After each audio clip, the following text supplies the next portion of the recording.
Ladies and gentlemen, I'm sorry to inform you today that we're at war.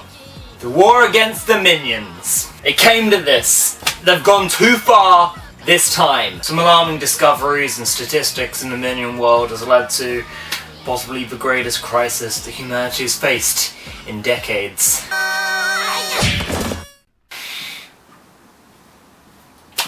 The phrase yellow and they've discovered porn.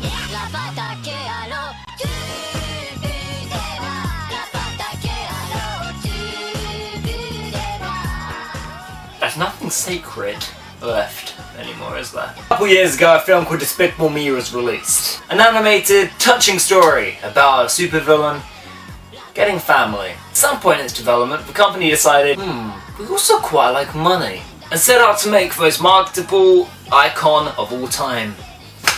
This is like this generation's Pokemon, you know? Like, we're slightly too old for it, so we're like, what is that shit? What is that yellow rat? Why is that on everything? They've invaded. But there was only 151 of those things, okay? I've done my research to combat these things. The poster of Despicable Me 2 reveals over thousands and thousands of them. They're preparing their armies.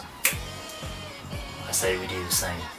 I can't believe I came to explain this, but Rule 34 is the internet cliche that if it exists, there is probably porn of it somewhere on the internet. The internet's a dark, dark place.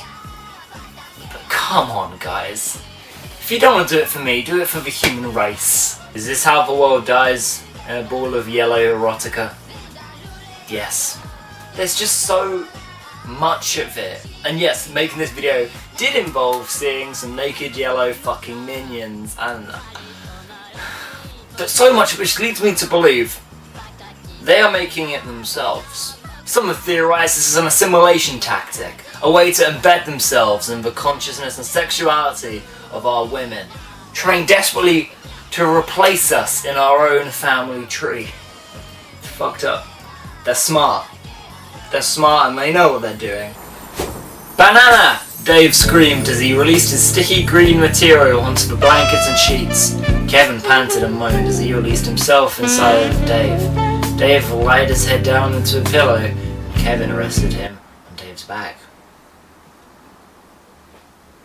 You have ice cream on your face, you say. The yellow creature was about to wipe it off when you grabbed his hand, put it down, and let it retreat off of his face. Kevin's face burned brightly through the contract. Before you knew it, Kevin's lips were on yours. Your eyes widened in surprise, but you didn't resist. You dropped your own ice cream in favour of holding the Minion close and deepening the kiss. After a few minutes, you pull back for air. Both you and Kevin were a blushing, panting mess. See, that's not even... that's genuinely romantic. I'm crying, I think. In other news, scientists have confirmed that Minions can in fact breathe in outer space. Which leads me to the question, how do we kill them? In reality, I think the most hurtful thing about this whole propaganda brigade is that the Minions movie was actually pretty good. Yeah, I just announced that on a public forum. It was a good fucking movie. The year that Jurassic World was beaten by fucking Minions, I'm out. 2015 gone fucked up. Maybe Minions are the future. Maybe they're the way ahead. I don't know. I'm just saying, like, not even the Nazis had this sort of conquerable power. This is propaganda, like we've never seen before. But talking about Nazi troll, but quick question.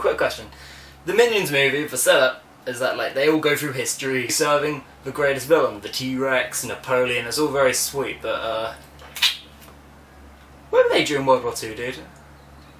Seriously, 1930s to 1940s.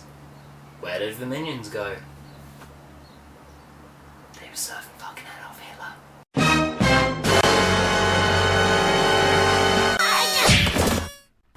I'm just saying.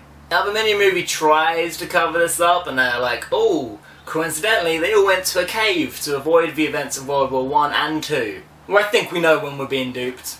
I'm just saying, the Minions were working for Adolf Hitler. Because this is everything I've been told about these evil little things. They would be exterminating the Jewish menace. That isn't Tumblr reacting to some weird cult phenomena, because that's what Frozen did to me. It's your fucker's turn! This is actual movie facts. And that's hilarious. But I don't learn today on a weird Nazi note, so here's a little positive story before we leave. This might give some haters some pause. On Thursday night, a 5-year-old Colorado Springs girl fell out of a 3rd-story apartment window, breaking her arm. Her injuries would have been far graver, however, if she was not for a stuffed Minion teddy bear. Fortunately, when the child fell out of a window, she continued holding on to the stuffed Minion that is believed to have cushioned her fall, police said in a statement. So, next time you're irritated by Minions, just remember, they're on our side. They're saving lives. This Colorado girl, she believed in her saint, and they saved her.